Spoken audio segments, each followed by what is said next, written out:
Hello everyone, આપણે બધા PCOD PCOS કરીએ છીએ. તો પીસીઓડી અને પીસીઓએસ બંને એક જ વસ્તુ છે. આપણે ઓલરેડી એના કારણો, એના લક્ષણો અને એની સારવાર વિશે ઘણા બધા વિડીયોઝમાં વાત કરી ચૂક્યા છીએ. તો પીસીઓડીના લક્ષણમાં અનિયમિત માસિકનું કંઈ નક્કી જ નથી હોતું. આવે તો એકદમ 10 દિવસ, 15 દિવસ કે 20 દિવસ સુધી આવે, અને ના આવે તો 1.5 મહિનો, 2 મહિના, 3 મહિના કે 6 મહિના સુધી નથી માસિક આવતા. બીજું, વજનનું વધવું, એક્સેસિવ વેઇટ ગેઇન થાય છે. મેલ પેટર્નમાં જે રીતનો હેરનો ગ્રોથ થાય એ જ રીતના સ્ત્રીના બોડીમાં પણ એ રીતનો હેરનો ગ્રોથ થાય. ચહેરા ઉપર કે બેકના ભાગે ખીલ આવવા, અને મેઇન સિમ્ટમ્સ પ્રેગ્નન્સી કન્સીવ કરવામાં ઘણા બધા કપલ્સને ઇસ્યુ આવે છે. તો પીસીઓડીની કોઈ પણ પરમનન્ટ ટ્રીટમેન્ટ નથી. તમારે તમારું લાઇફસ્ટાઇલમાં ચેન્જીસ લાવવા પડે. તમારી જે લેસ ઓફ ફિઝિકલ એક્ટિવિટી છે, ફિઝિકલ એક્ટિવિટી તમારે વધારવી પડે. વોક કરવું પડે, તમારે જોગિંગ કરવું પડે, રનિંગ કરવું પડે.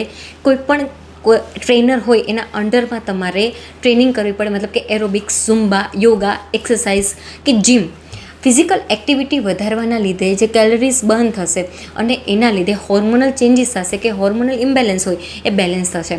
મેઇન થિંગ, બહારનું અને ફાસ્ટ ફૂડ અવોઇડ કરવું જોઈએ. બહારના પ્રિઝર્વેટિવ્સવાળો ખોરાક અવોઇડ કરવો જોઈએ. બહારના બેવરેજીસ અવોઇડ કરવા જોઈએ. પિઝા, બર્ગર એ બધું અવોઇડ કરવું જોઈએ.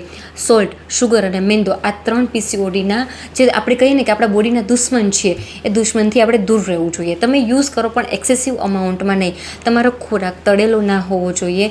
તમારે ઓછા તેલવાળો ખોરાક ખાવો જોઈએ. તીખાશ પણ તમારા ખોરાકમાં ઓછી હોવી જોઈએ. બીજું, તમે મેડિટેશન અને યોગા કરી શકો છો. તમારા ગાયનેકોલોજિસ્ટના અંડરમાં તમારા ગાયનેકોલોજિસ્ટ તમને એડવાઇસ કરે તો એના એડવાઇસની અંડર તમે મેટફોર્મિન કે માયોઆઇનોસિટોલ તમને જે ડોઝીસમાં ડૉક્ટર લેવાનું સજેસ્ટ કરે છે એ ડોઝીસમાં તમારે લેવું જોઈએ. જે ફિમેલને પીસીઓડી છે એનું પ્રેગ્નન્સી એને વહેલું પ્લાન કરી લેવું જોઈએ. અને જ્યારે પણ એમના મેરેજ થાય છે, એટલે મેરેજ પછી તરત એની પ્રેગ્નન્સી પ્લાન કરી લેવી જોઈએ. પ્રેગ્નન્સી પ્લાન કરતાં પહેલાં AMHનો રિપોર્ટ કરાવવો જોઈએ, જેમાં ઓવેરિયન રિઝર્વ બતાવવામાં આવે છે. ઓવેરિયન રિઝર્વ જો 2 થી 4ની વચ્ચે હોય તો બહુ સારું કહેવાય. તો તરત જ પ્રેગ્નન્સી પ્લાન કરી લેવો જોઈએ. અને પીસીઓડીવાળા પેશન્ટે એના ગાયનેકોલોજિસ્ટના કોન્સ્ટન્ટ એના ફોલોઅપ્સ લેવા જોઈએ. અને ગાયનેકોલોજિસ્ટ જે પણ તમને એડવાઇસ આપે છે એ એડવાઇસને ફોલો કરવી જોઈએ.